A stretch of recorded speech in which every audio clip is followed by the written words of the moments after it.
Buenas, os voy a enseñar de forma rapidita cómo conseguir el pase oculto de Lina, porque sí, también nos han incluido un pase de Lina que va a ser gratuito. Para ello tenemos que ponernos el collar de la misión, aquí lo tenemos, y ahora vamos a irnos al modo de historia.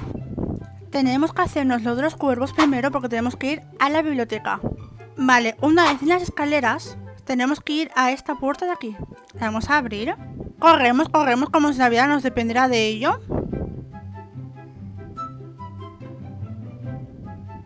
Seguimos el rastro.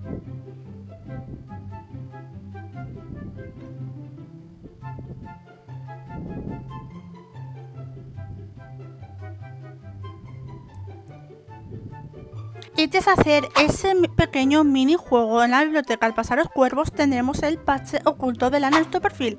Con eso y un bizcocho, hasta mañana a las 8. Adiós y gracias.